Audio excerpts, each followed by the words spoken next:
Stimmbot. Hello. There we go. Hi. Hello there. How are you? Finally, how are you? I'm good. I'm fine. Thanks for having me. Just No problem. Thanks for being with us today. it's a pleasure. Cool. So, how's it going nowadays? Well, with well, as good as it can be, with the pandemic and all, it's a bit less chaotic here in Portugal. It's still very hard. No shows this year. Absolutely nothing. Yeah, we also, unfortunately. Yeah, it's probably for the best, but still, it sucks just so Yeah, much. I actually miss playing live, of course. And Like, I bet that you miss it too. Yeah. yeah, of course. Oh, it's like a big part of our lives are just gone, you know. Yeah, it's like it used to be such fun during the weekends, Even Yeah, rehearsing, rehearsing is of kind of course. hard now because Definitely, but definitely. it's Yeah. what it is. So for the next year, do you have any plans with the band? Yes, let's see how it goes, but at least this year we're trying to release our new album. Mm-hmm. We're already in the recording stage, and let's see if we can finalize everything. We're also looking for a label. We'll see if we can Actually, finalize everything until the end of the year and release yeah. it like at least this year or well tops early next year maybe. We also had two Mm-hmm. online shows, like the ones we did at Slay at Home. Yeah, yeah, Great show exactly. by Thwart at Slay at Home. I Ah, loved it, by thank the you. way. I was going to say that to you. It was really great by Moonshade, you know. Oh, That's why thanks. I thought I'd Well, invite you because, yeah, we really liked your performance there. thank you. Thank you. I And liked it was your a show. really good You guys rock. opportunity. Sorry? It was a really good opportunity to be there, right? Yes, yes. For us, well, we're kind of a super small band, so like having a video on Metal Injection for us Yeah, is of just like course. wow.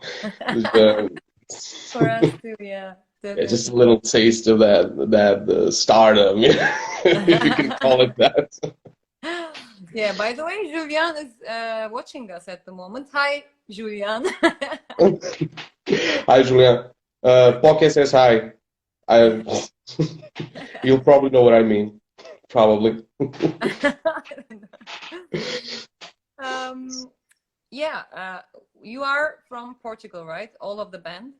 Yes, we're all from Portugal. We're actually all from Porto. It's up in the Oh, north, near the coast. mhm, It's the second largest city here. Well, mhm. no city is large here, but for our standards.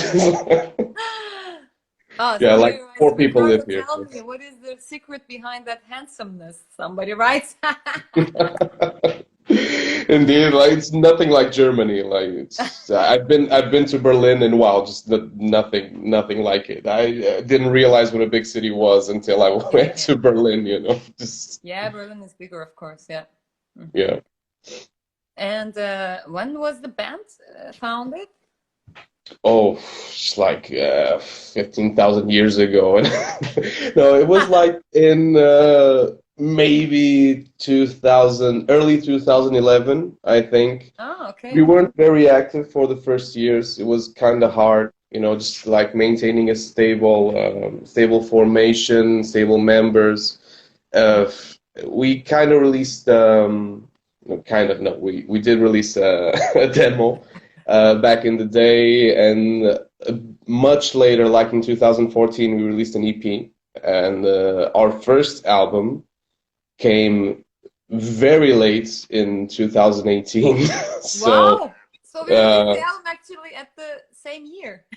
yeah, we released an album in the same year. By the way, But Once we were Human, founded in 2017. I was listening to your album today actually, Oh, and cool. yesterday. I really like it. I really like what you do with your voice, how you mix like the rougher vocals and like the cleaner, but not like I'm not a huge fan of the typical soprano voice. I like something with a bit more kick, like your Mhm. voice. I really Yeah, like it. And instrumentally, thank you. just top notch. Love Cool. it. Thank you. Yeah, I really like your vocals too, by the way. I was also listening to your album today. Yeah, really. coincidences. So. And I really like your growls, like your shouts. It's really good. I really like it. Oh, thank you. Hmm. It's just I'm kind of a one-trick pony, so that's kind of the only thing I can do. But yeah, Don't you sing also clean in the album? a bit, just very little. I'm one of those guys. Mm. Singing clean is not doesn't come easy to me, so I Mm. prefer to just keep it small, and the things that I'm supposed to sing them well with the help of the other guys from the band. Obviously, we usually do like Mm. choruses. It's kind of customary for everyone to sing in the albums. Actually, just recorded the voices, and everyone sung, plus two guests from two local bands here in Porto, which was the lead singer of Blame Zeus, Sandra. We had female vocals for the first time. Mm. And also in female vocals, I'm gonna say it here for the first time because we haven't kind of revealed it yet, but I think it's a cool exclusive. The lead singer for a very good, a great progressive metal band, which also features two of Moonshade's members, which are Louise and Luis and Maya, called Face Transition. And besides them, we also had their lead singer, Sofia Beckel, also. A lot of female vocals on this album from a lot of different people. Nice. So yeah, we also had her do some vocals. So a lot of voices in this album, just like. Cool. Interesting. And I Nice. also tried to sing clean. I make no promises. Let's see how it goes, then you'll see.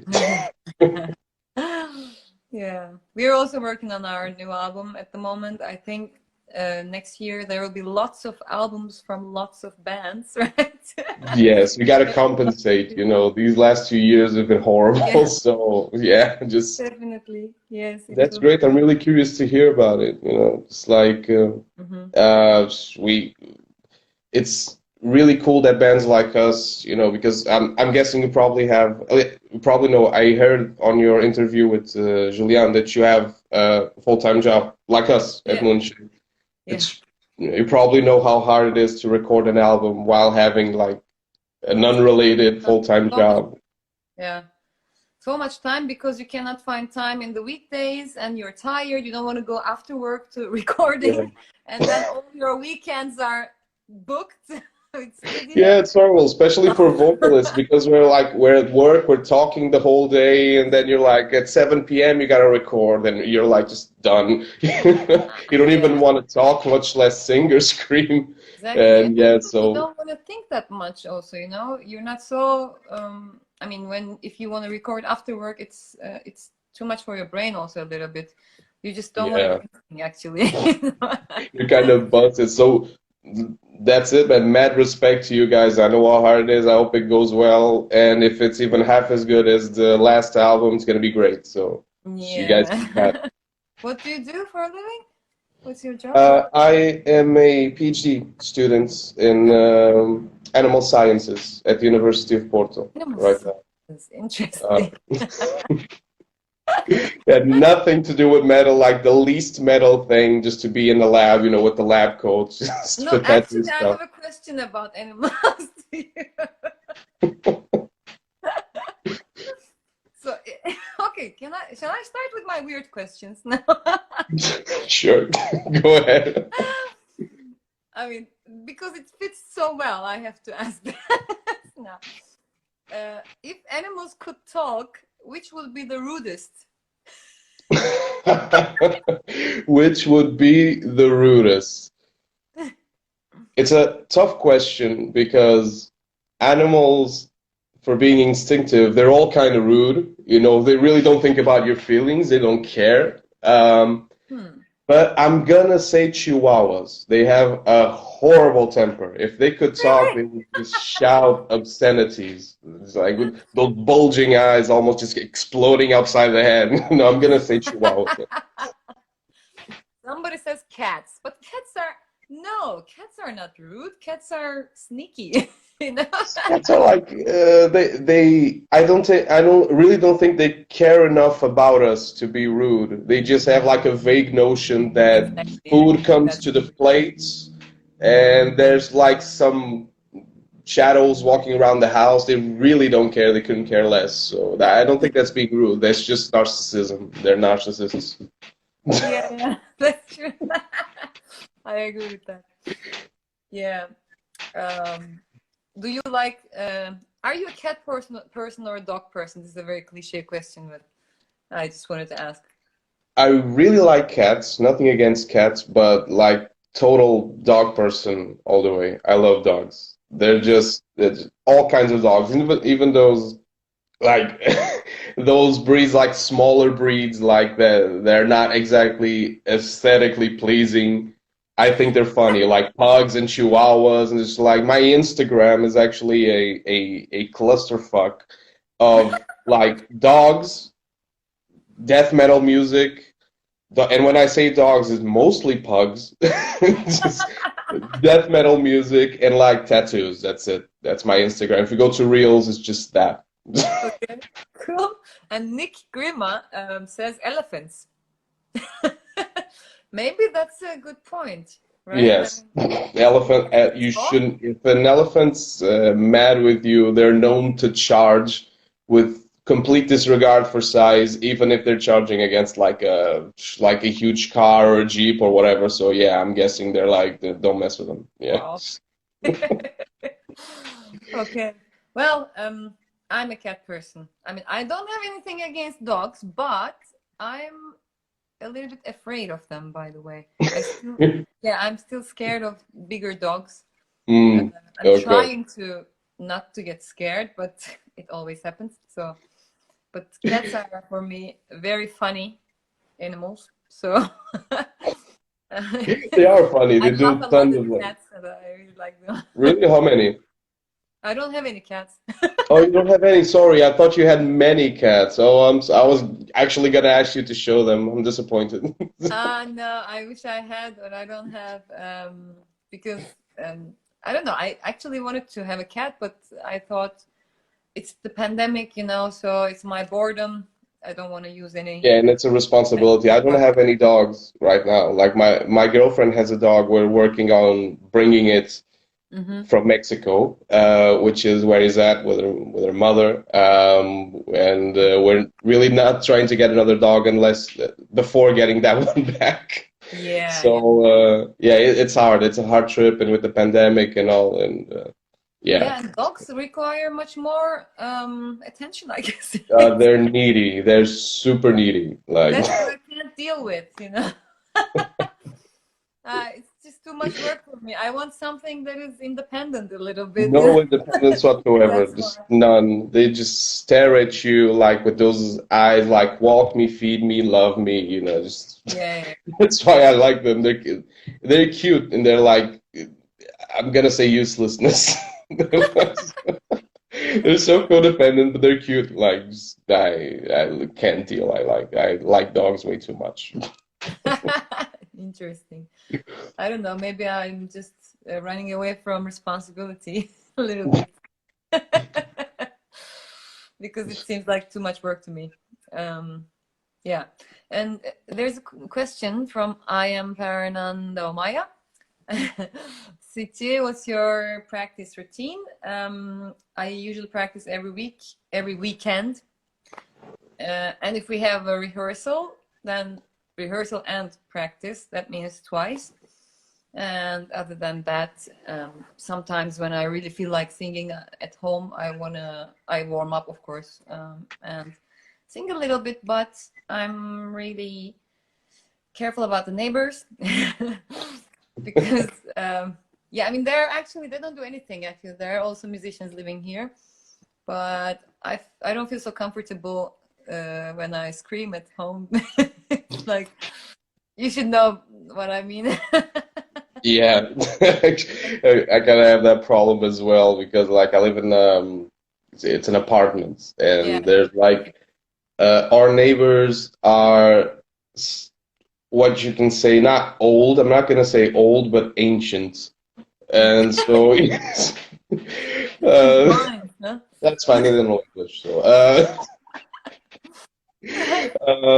and the walls are really thin. So like practicing guttural vocals, it's hard here. I usually practice like clean vocals, and I have voice lessons once a week with actually one of the people that participate in our album, which is Sandra, the vocalist for Blame Zeus.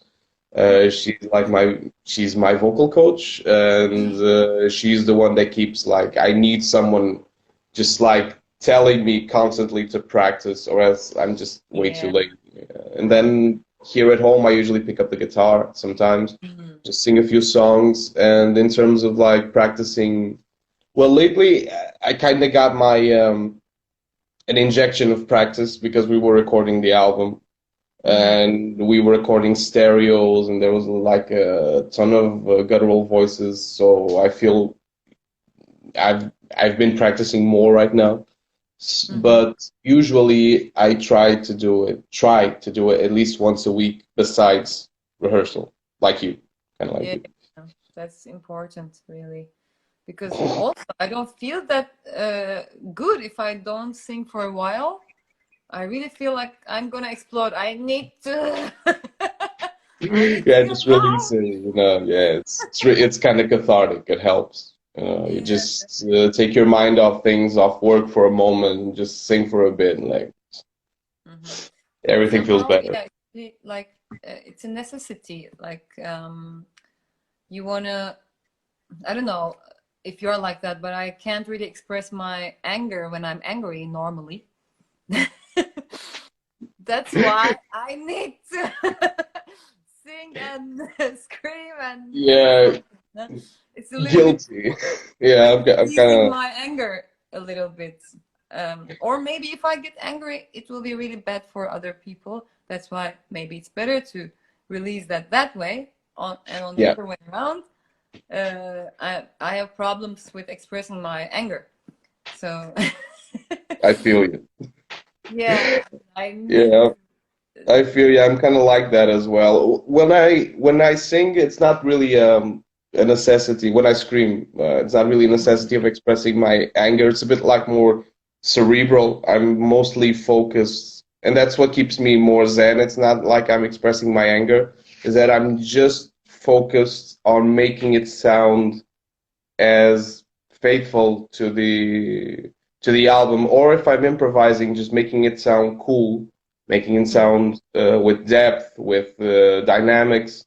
And I'm so focused on that, just like giving out a good performance, that it really blocks out everything else that could be going on that day. And that's what like keeps me zen. It's not necessarily the expression of expressing my anger, but just blocking out everything, because you can't really think about anything else. You probably know when you're screaming and not exactly meditation anyway, right? Yeah, you can't really think if you left your oven on or what happened at work. It's not like exactly. At least I can't do that. I can't. So it's kind of like that,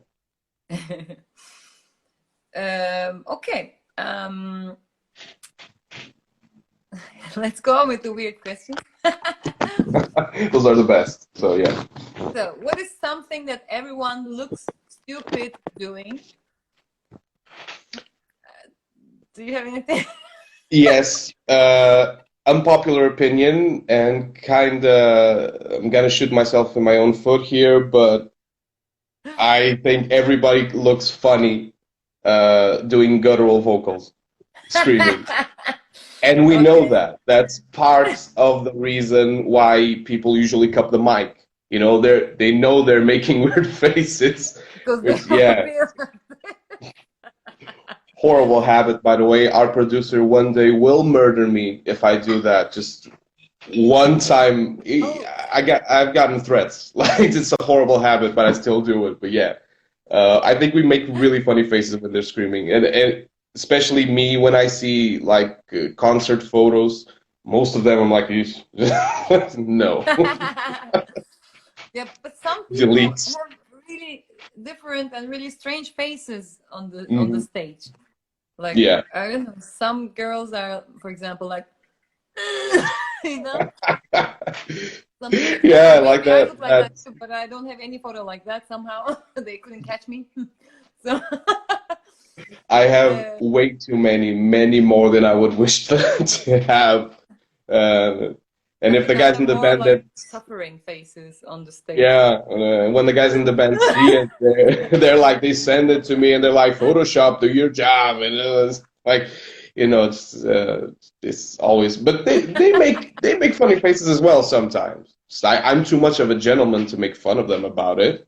Not true, I make fun of them, but but they also make funny faces sometimes, just not as much as us because we're like contorting everything that goes on here, so it's kind of impossible not to do it. So exactly. Yeah. What to do? I mean, we have to forget about our face and how we look on the stage. So doesn't matter. You can't do anything about it. You're gonna look silly. Embrace it. Just embrace the silliness. Exactly. Embrace the silliness. Whatever, however you look, you have to sound good. You know? Yeah, that's what people paid for. They didn't pay to look at you. They paid to see you perform, and you need to perform. So it doesn't really matter. We actually try to have some care about our performance, and how we look. Like, we don't like going on stage like any other day, like a normal day. It's not very different as well, but it's just like a small update, like, so you can see that we made an effort, like we recognize you. But usually everything that impedes a good performance, we never sacrifice the performance bit for the visual bit. It's not. We're kind of old school. That's one of the few old school things that we have. It's more like, if it harms the performance, it doesn't matter. It's not worth it. If you need to stand still to do a solo, stand still. Don't move. If I have like a complicated part, I usually like to move around a lot because I think it's fun.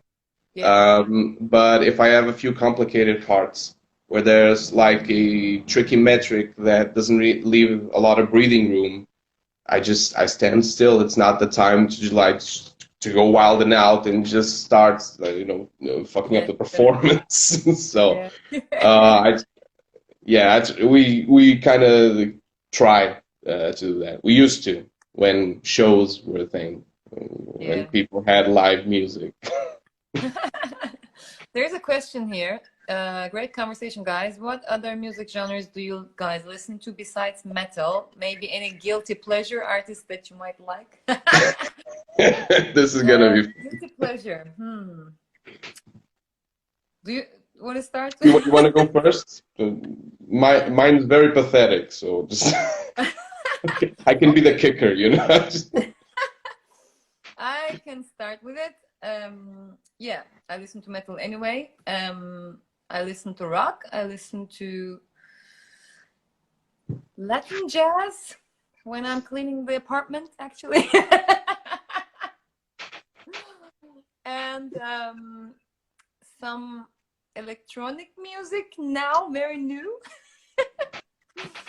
And some kind of dark jazz. And anyway, doom metal, stoner rock, this kind of stuff. I really like dark stuff too. Death metal. Anyway, sorry, we are supposed to talk about metal, right? I forgot. But I really like lots of things, actually. I also listen to some Turkish stuff because I come from Turkey, and I also would like to listen to some Turkish fusion music.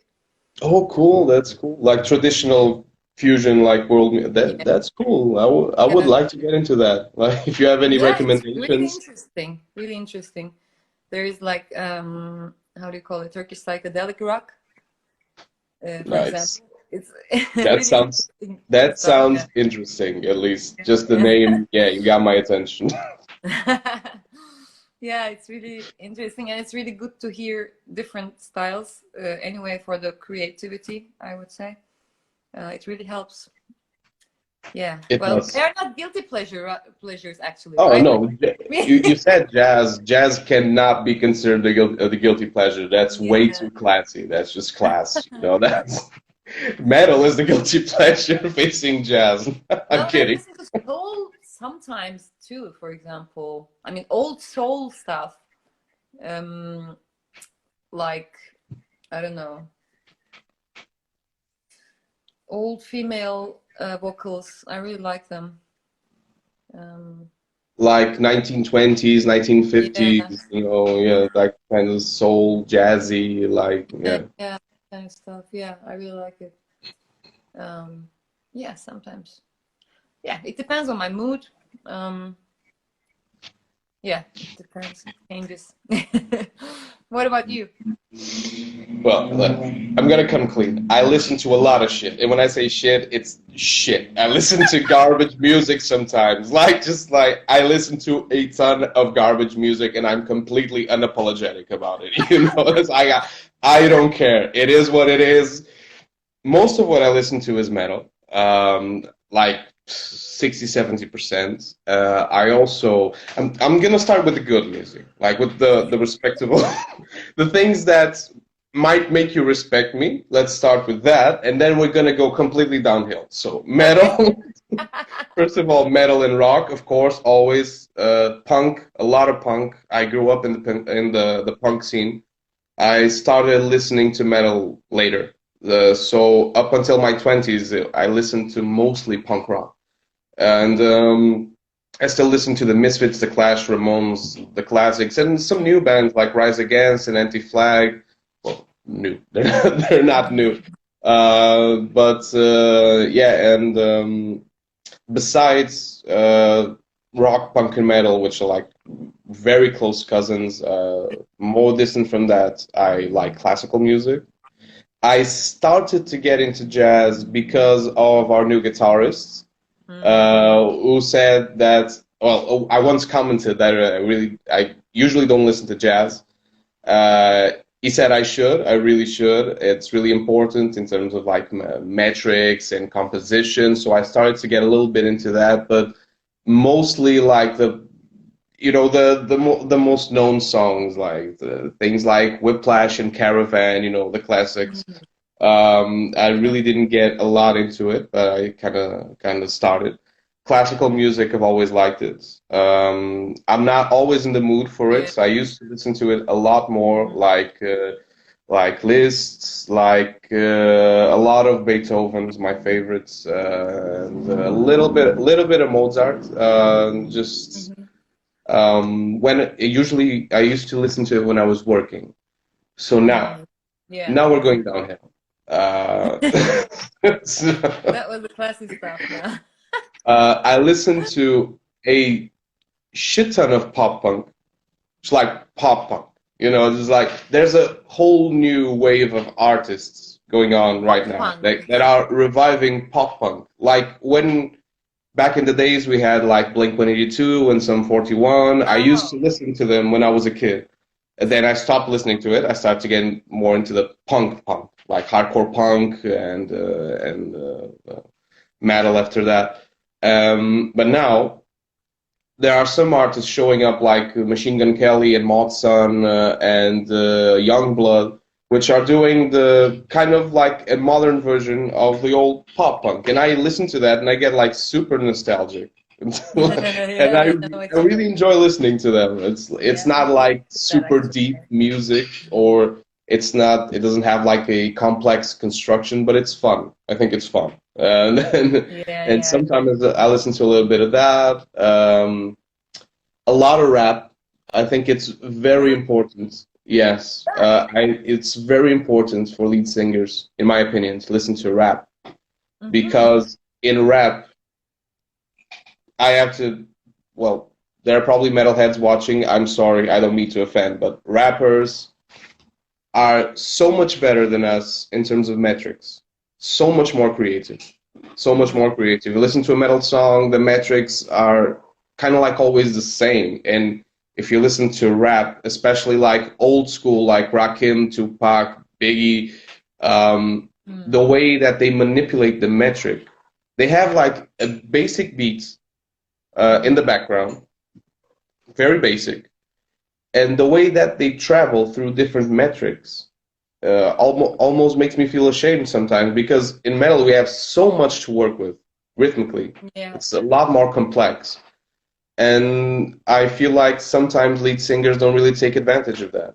And rap really helps me in terms of writing because of the rhymes, because of how they rhyme, because of the wittiness, how they work with the language. Like some things like intra rhymes, which is when you have two verses and it's not just the last syllable that rhymes. Everything in the verse rhymes with everything else in the second verse. And that's something that I learned from rap. I hardly see, I don't think I've ever saw anyone in metal do that. And it works so much better phonetically. You know, it sounds, in my opinion, I've been testing that for the new album, and I applied it a lot in the new album.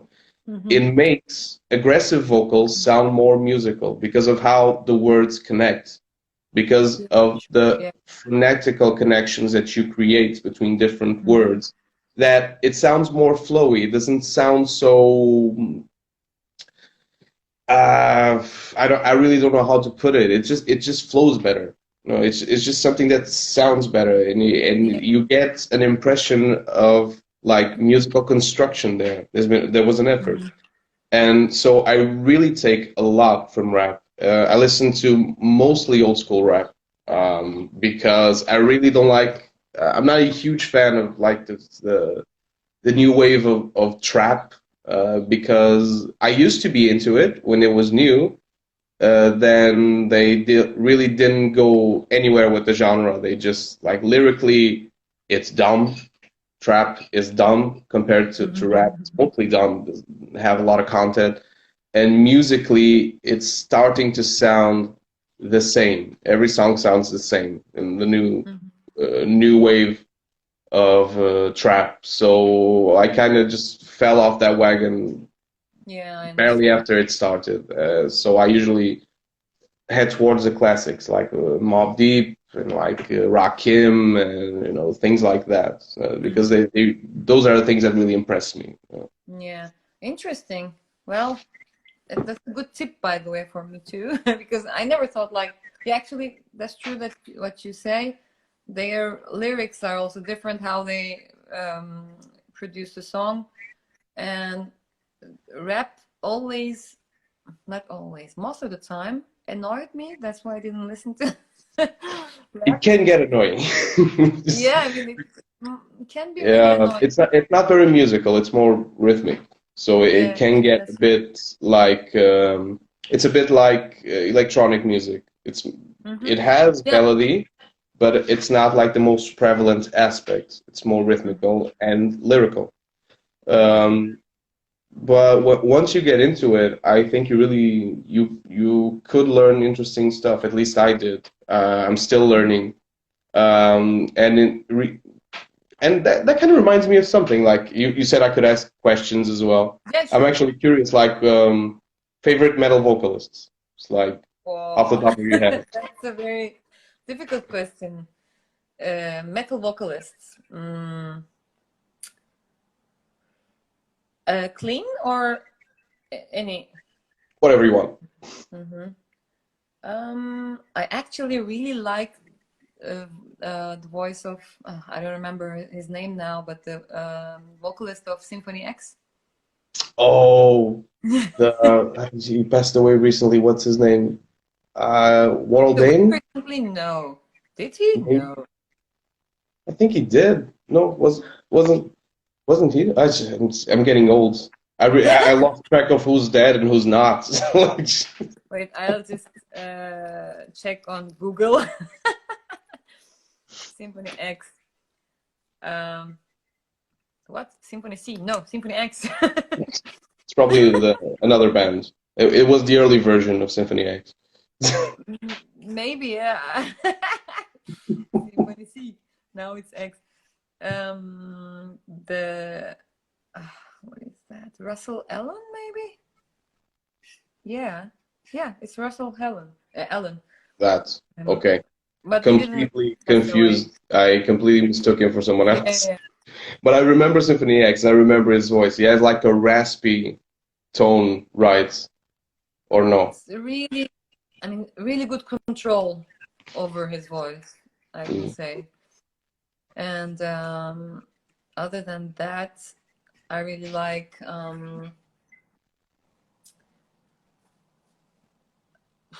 Trivium Matthew. His vocals are also good, really good. I mean, I like his sound. And somebody wrote, and Russell is very alive. Well, yes. Yeah, I think we have like a scientific consensus here. Russell is alive, is not named Worldane, and I have no idea. Well, I completely mistook him for somebody else. So thank you. I'm gonna have to listen to some Symphony X like as penance, like the whole discography 4 times. Yeah.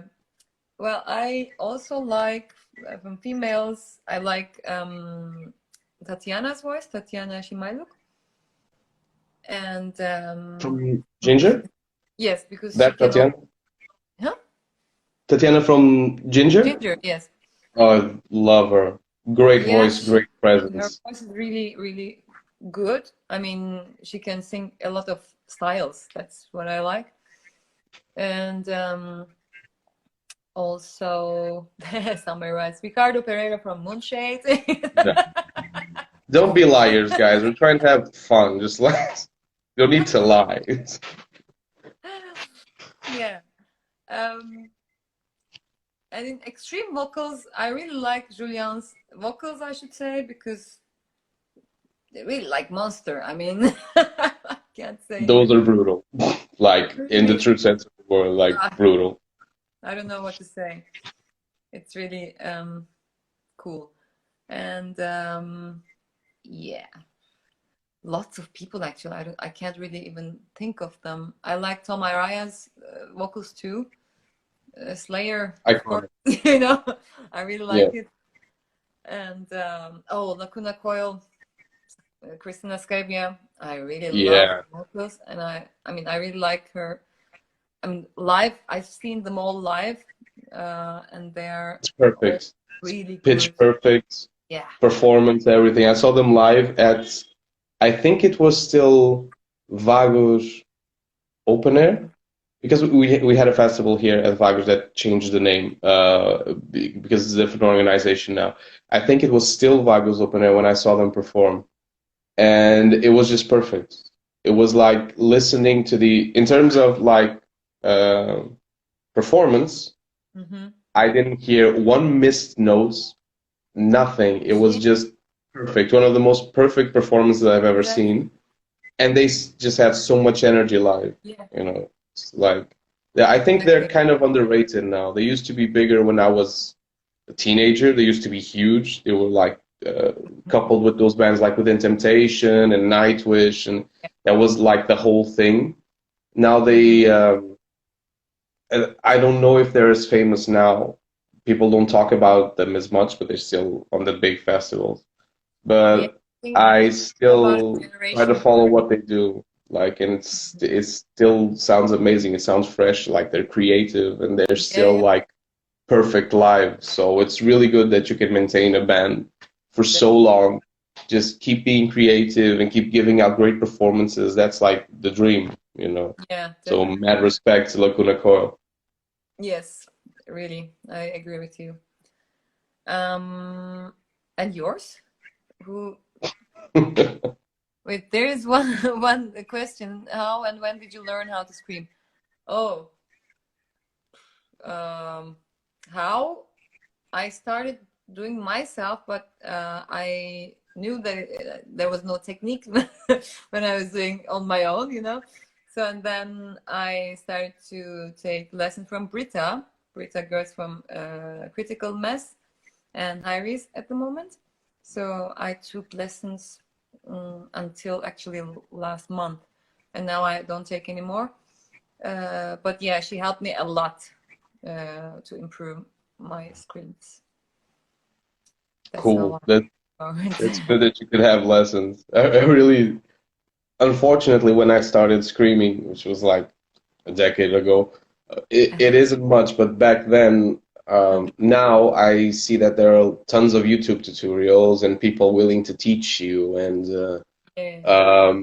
you can actually get a few tips like easily, at least not to completely ruin your voice while you're learning. Back in the day, all we had, all I had was the DVD from Melissa Cross, The Zen of Oh yeah, I Screaming. watched it too. Yeah, true. There were a few videos on YouTube, but they were kind of like I feel they really didn't know exactly what they were talking about. You would Yeah, get it like wasn't enough. tons of horrible advice, just horrible advice. Like if things like if it hurts, like drink alcohol, or if it's like no. And and they were a bit conflictive. Like one video would say one thing, the other would say completely the opposite thing. But when I saw The Zen of Screaming, which is from, well, Melissa Cross is actually a voice teacher, and she really knows like the whole biology of how screaming works. I started to understand, and then all of the exercises and how to maintain your voice and how to practice in a way that you don't blow out your voice. That's all we had, but it was more than enough. And I saw the first DVD like 5 or 6 times. I was always watching it. I was always doing like the vocal warm-ups. And But it was also it, like you couldn't. I mean, I watched this DVD too a lot, but it wasn't enough for me. It's like you need somebody all the time somehow to tell you that was wrong, that was right, how you sound. You know, I mean, at that time there was only DVDs, and you could watch. You couldn't ask anybody if that was right or wrong, how you sounded. You know, that's what I needed. Also, that's why I talked with Britta and said, yeah, let's do it. You know, it's a bit trial and error when you're starting. When you don't have anyone to guide you, and that's the problem, because you can really hurt yourself through trial and error. Like I remember I only really blew out my voice once when I was learning, and that was a valuable lesson. Because I didn't take seriously like the most important advice. You probably know what it is, which is if it hurts, stop immediately. Continue the next day if you don't feel any pain on your vocal apparatus. So I completely ignored that, as you do when you're by yourself and you're young and you're irresponsible. And I was trying to learn like a Dark Tranquility song. I think it was Misery's Crown, and I was trying to do like the cleans and then the raspy vocals, and I didn't know how to do guttural vocals, and I kept trying and trying and trying, and just like next day really could not talk like at all, just nothing. And that was like a valuable lesson, and it hurts a lot for the next few days. I had to see a doctor. It's like no. Just that one time. Now, fortunately, I kind of got the technique right, at least right in the way that it doesn't hurt me. I can stay doing it for hours when we're recording, and I'm all right. That's always one of my prime concerns. But, well, oh, what happened here?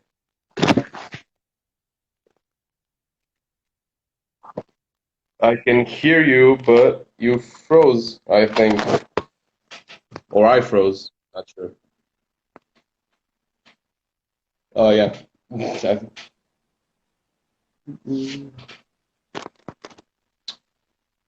Okay. I think we're live. Now we're back.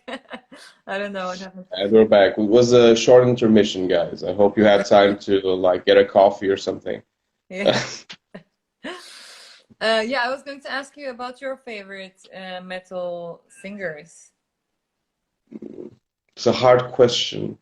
Yeah. In terms of vocals, I really gravitate towards Phil Bozeman from Whitechapel because of like sheer power. He has so much projection, so much depth to his voice.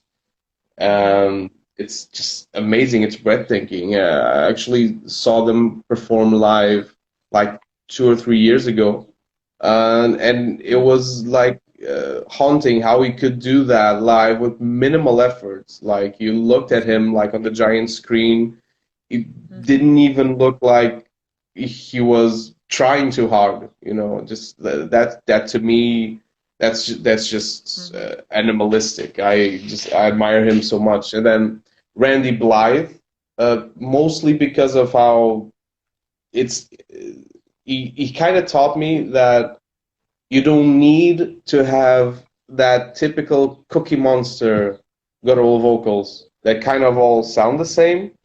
Like you listen to Randy Blythe, you know it's Randy Blythe on any song. It's like put him anywhere, you know it's him. You know it's the guy from Lamb of God. Even if you don't remember his name.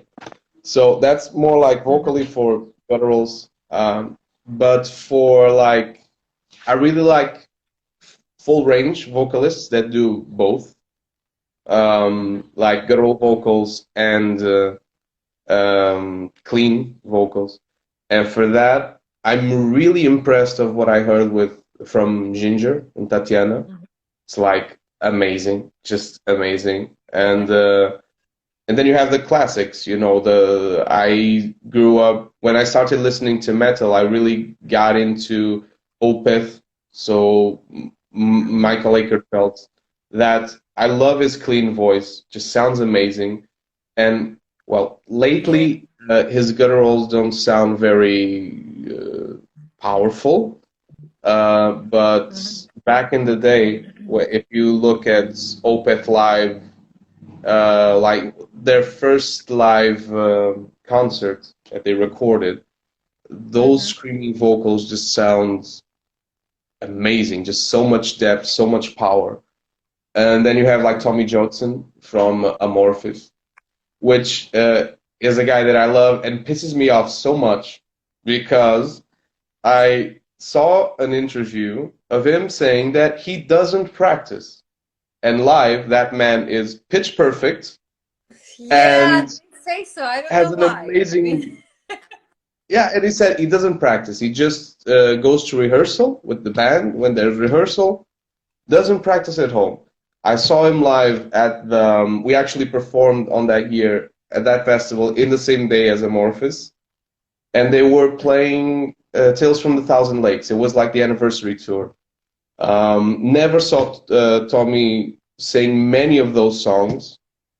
He just rocked it, just destroyed everything. And I was the whole time looking at him like, and he doesn't practice. Imagine if he practiced. And then I'm gonna have to say, yeah, so jealous of that guy. Just that's raw talent. And then I'm gonna have to say probably Nick from Paradise Lost. Like, love his voice. His gutturals are, some people don't like it because they're super raspy, and I get it. But I think they sound, it's like Amun Ra, it's like Cradle of Filth, it's like Lamb of God. You know it's Nick. You know, it's if he's singing guttural vocals, if you hear like Bloodbath, the album that he recorded with them, or if you listen to Paradise Lost's early stuff or some of the latest albums, like the last 2 or 3, where he got back into doing like aggressive vocals, like it's super iconic. You know that it's him, and that's like one of the goals that I have, like as a vocalist, like just to try to find a characteristic sound when everybody knows it's me, or at least if they don't know me or Moonshade, which is likely, very likely, at least they don't know who it is. They don't associate it with like somebody else, you know. I also like Trevor of Black Dahlia Murder. Oh yeah, that guy. Really like his. Here, Trevor. Actually, it's also, I mean, something like a signature. I would say. Yeah. Anyway, next funny question. If you were arrested with no explanation, what would your friends and family assume you had done? I think they would be massively confused because I am actually and I am actually like super calm, super peaceful. I, I probably do, I hadn't thrown a punch since probably like the 11th grade, which was like 12, 13 years ago. Uh, so I'm guessing that my friends would probably think it's drug related because the whole like rock star thing. They always make jokes about drugs and this and that. Oh, okay. So yeah, I don't think anyone would assume it would be violence related because they know I'm a pussy. So yeah, so I'm gonna say drugs. Yeah, Okay. despite that, I'm not a huge, except alcohol and a metric ton of caffeine. No, I'm not I'm not a user. That's interesting. And next one. What is the most embarrassing thing you have ever worn? The most embarrassing thing I've ever worn. I'm gonna have to say, and please don't look this up online. I think it's not online. I pray to God it's not online. But we had an event once at university where it was like a thematic event, and you had to dress up like your favorite video game characters. And I went as somebody from Resident Evil, Leon, the main character of many Resident Evil games. But I decided to buy the ugliest wig in existence. It was ridiculous. It looked like a Ken doll. It was just horrible. Everything about it was horrible. And then I had like the little plastic. It was like a super fake gun, super fake plastic gun. Just depressing. Like probably I'm gonna say the worst cosplay in history. If there was an award for that, I would get that award. Like probably yes. I'm not a cosplayer. That probably had something to do with it. And that moment probably told me that I shouldn't be a cosplayer for for the good of the practice, and Yeah. Well, okay. I don't know. I mean, it doesn't sound so embarrassing actually. oh, you had to see it. You had to see it. The most embarrassing part is that how can somebody fail so miserably at such a simple, like just such a simple dress up? You just needed like a gun, a wig, and a leather coat, which I have a ton of. That's it. Okay. How can someone fail so miserably at that is probably the most embarrassing part. Wow, okay. So my last question. If someone asked to be your apprentice and learn all that you know, what would you teach them? But what I teach them, everything I know. No, I don't know much. There's a lot of things which are important to teach new musicians. I think the most important one, because, well, Moonshade operates more at the underground level, totally at the underground level.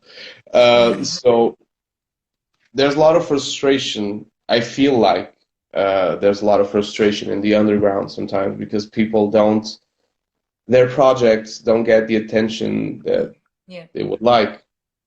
And I get it.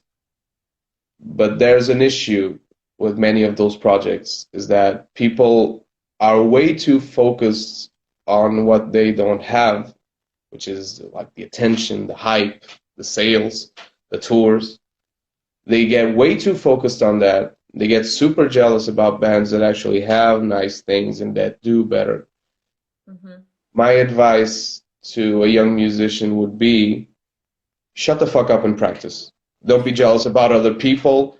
Lower your head. Your band probably isn't that good, which is true for most bands at the underground level. Moonshade have a lot of. We have like 10 years of bands. We've existed as a band for 10 years, and there's always things to improve, always stuff to do better.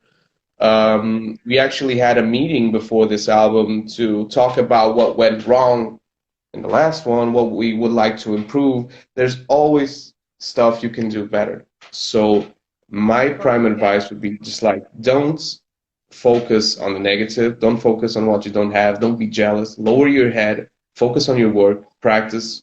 Support your fellow bands. Their success is your success. That's super important. Like, it's not a competition. A person can listen to more than one band. So if the band next to you has success, learn from them, learn what they do good, respect them. You don't have to like them as people. Sometimes people don't get along, but respect them, learn from them, cooperate. Like, and that's the prime message that I would probably transmit to a young musician, because there's, at least in the Portuguese scene, I think we really need to start focusing on our work and less let's talk about other yes, and be more positive in general. We're very negative people in general, so we need to be a bit more positive and more constructive. That's the point. So yeah, definitely, I agree. Yeah, so thank you so much for joining me this evening. You're welcome. It was a really pleasure. Thank you so much. And hopefully we can play together at some point. It would be yes, so good, yes, right? we really should that. Yeah, we really should do that. Yeah, I think it will be a great idea. So we'll keep in touch. Let's see if the pandemic lets us play at all soon. Yes, we want to play. Please. Let us be a band again, please. Yeah, yeah, exactly. So thank you, everybody who were watching us. Thanks, guys. And yeah, Sophie said, great conversation, guys. Would love to see Thwart live. Thank you. Hopefully we'll see each other. Yeah, exactly. Have a great evening, and we'll keep in touch, and see you. Bye-bye. See you. Bye. Thanks.